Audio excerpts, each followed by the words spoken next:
Hello friends, आप सभी का स्वागत है एकेबी ट्यूटोरियल में। और आज हम कक्षा 12 के एनसीईआरटी चैप्टर फर्स्ट की बात करेंगे, सेकंड पेपर, जो कि परीक्षा के दृष्टि से बहुत पूछे जाते हैं। उससे अपक्रिया आज हम बात करेंगे हैलोएल्केन हैलोएरीन चैप्टर से। और हैलोएल्केन हैलोएरीन चैप्टर से जो अपक्रिया बार बार पूछी जाती है उसके बारे में हम जानेंगे। और सबसे पहली अपक्रिया है हैलो और पहली अपक्रिया है ऊर्ज अपक्रिया। ऊर्ज अपक्रिया में सबसे पहले देखेंगे ऊर्ज अपक्रिया में और कैसे प्राप्त करते हैं और क्या होता है जो जब ऐसी बार बार जो अपक्रिया पूछी जाती है उसके बारे में हम जानेंगे। क्या होता है जब और अपक्रिया कैसे करेंगे। तो सबसे पहले हम ऊर्ज अपक्रिया की बात करेंगे। ऊर्ज अपक्रिया होती क्या है? ऊर्ज अपक्रिया जब डाई एल्किल हाइलाइड की क्रिया सोडियम धात से शुद्ध ईथर की उपस्थिति में कराते हैं तब हमें उच्च एल्केन की प्राप्ति होती है, जिसे हम ऊर्ज अपक्रिया कहते हैं। तो जैसे देखिए, अगर हम डाई एल्किल हाइलाइड ले लें, जैसे CH3Cl, ये है एल्किल हाइलाइड मेथिल क्लोराइड, और 2Na प्लस ClCH3, ये डाई एल्किल हाइलाइड दो एल्किल मेथिल क्लोराइड की क्रिया सोडियम धात से कराई जा रही है शुष्क ईथर की उपस्थिति में। शुष्क ईथर की उपस्थिति में कराई जा रही है। तो देखिए, इसमें से 2NaCl बाहर हो जाएगा और CH3 और CH3 प्लस 2NaCl ये होगा बाहर। तो हमें क्या प्राप्त हो गया? एथेन। क्या प्राप्त हो गया? एथेन। क्लोरोमेथेन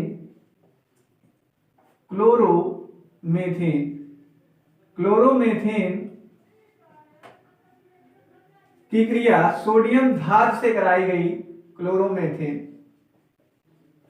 या मेथिल क्लोराइड, इसकी जब अपक्रिया कराया गया तो हमें उच्च एल्केन की प्राप्ति हो गई, एथेन की प्राप्ति हो गई। तब इस अपक्रिया को हम क्या कहते हैं? ऊर्ज अपक्रिया कहते हैं। क्या कहते हैं दोस्त? ऊर्ज अपक्रिया कहते हैं। अब आती है बात, अब इससे और कुछ कैसे क्वेश्चन बनते हैं। बार बार ये क्वेश्चन पूछे जाते हैं, जैसे क्या होता है जब क्लोरोमेथेन या पूछ लिया जाए एल्किल हाइलाइड मतलब मेथिल क्लोराइड की क्रिया सोडियम धात से शुष्क ईथर की उपस्थिति में होती है तो क्या प्राप्त होता है दोस्त? तो एल्केन की प्राप्ति होती है। ये हमको दिखना पड़ेगा। जैसे मेथिल क्लोराइड से सोडियम धातु से कराई जाए तो क्या प्राप्त होता है? एथेन की प्राप्ति हो जाएगी। किसकी प्राप्ति हो जाएगी? एथेन की प्राप्ति हो जाएगी। अगला क्वेश्चन बनता है कि क्या होता है जब, कैसे प्राप्त करेंगे। अगला क्वेश्चन बनता है कैसे प्राप्त करेंगे। देखिए, कैसे प्राप्त करेंगे। अगर आपसे क्वेश्चन पूछा जाता है कि मेथिल क्लोराइड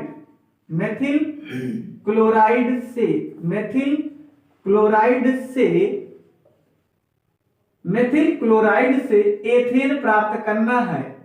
मेथिल क्लोराइड से क्या प्राप्त करना है? एथेन। कैसे प्राप्त करेंगे? अगर आपसे क्वेश्चन मान लो दे दिया गया मेथिल क्लोराइड से एथेन कैसे प्राप्त करेंगे, तो देखिए, मेथिल क्लोराइड हमको तुरंत पता चल जाना चाहिए कि ये कौन सी अपक्रिया है दोस्त।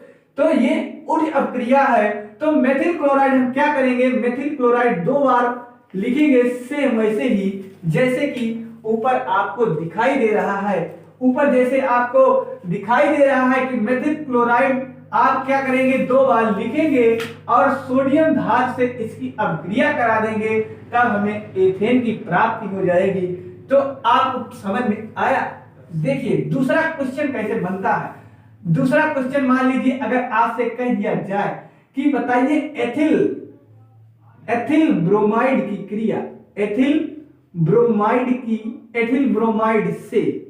ब्रोमाइड से अगर आपसे कहा जाए एथिल ब्रोमाइड से ब्यूटेन कैसे प्राप्त करेंगे, तो आपके दिमाग में होना चाहिए कि यहां पर ऊर्ज अपक्रिया है ऊर्ज अपक्रिया है। जैसे देखिए एथिल ब्रोमाइड, एथिल ब्रोमाइड का फॉर्मूला क्या होता है, CH3CH2Br प्लस N2Na, और इसी को एक बार और लिखेंगे क्योंकि दो बार लिखना है तो इसको लिख लेंगे। तो देखिए शुष्क ईथर की उपस्थिति में, शुष्क ईथर की उपस्थिति में जब इसको हमने क्या किया, दो बार लिख लिया, तो दोस्त ये इतना अपक्रिया करके बाहर हो जाएगा तो प्राप्त क्या होगा, CH3CH2 CH2CH3 CH2CH3 plus 2NaCl। तो यहां क्या प्राप्त हो गया, हमें मेथ एथ प्रो ब्यूटेन की प्राप्ति हुई। तो दोस्त समझ में आया कि नहीं, देखो समझ में आ गया कि ब्यूटेन कैसे प्राप्त हुआ। एथिल ब्रोमाइड से ब्यूटेन कैसे प्राप्त करेंगे, जब हमने क्या किया कि एथिल ब्रोमाइड की क्रिया, एथिल ब्रोमाइड की क्रिया हमने क्या कराया, दो बार जो है इसको लिख के सोडियम धातु में शुष्क ईथर की उपस्थिति में करवा दिया, तो हमें दोस्त क्या प्राप्त हो गया, ब्यूटेन प्राप्त हो गया। हुआ कि नहीं हुआ, आज गर्दा हो जाएगा, धुआं धुआं हो जाएगा। देखेंगे अगला क्वेश्चन अगर ऐसे पूछ लिया जाता है, चलिए बताइए प्रोपिल, अगर पूछ लिया जाए आपसे कि प्रोपिल बताइए, प्रोपिल क्लोराइड, प्रोपिल क्लोराइड से, प्रोपिल क्लोराइड से हेक्सेन, हेक्सेन कैसे प्राप्त करेंगे, तो आपके दिमाग में तुरंत हो जाना चाहिए कि ये कौन सी अपक्रिया है, ऊर्ज अपक्रिया है। तो आपको दिमाग लगा लेना है। तो हम क्या करेंगे, प्रोपिल CH3 CH2 CH2 और Cl, प्रोपिल क्लोराइड हो गया 2Na plus Cl CH2 CH2 CH3 शुष्क ईथर, शुष्क ईथर की उपस्थिति में इसकी जब अपक्रिया कराएंगे तो 2NaCl बाहर हो जाएगा।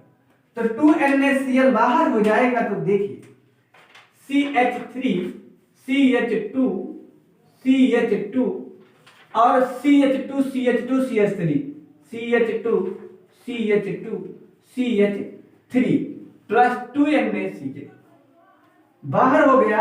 तो देखिए मेथ एथ प्रोब्यूटेंट हेक्सेन की प्राप्ति हो गई, हेक्सेन की प्राप्ति हो गई। तो ये ऊर्ज अपक्रिया से अगर इस टाइप के क्वेश्चन बनते हैं तो आप लोगों को आ जाएगा। अगर कोई भी प्रॉब्लम हो तो आप लोग हमारे चैनल पर कमेंट करें, लाइक करें और शेयर करें। धन्यवाद, सब्सक्राइब करें।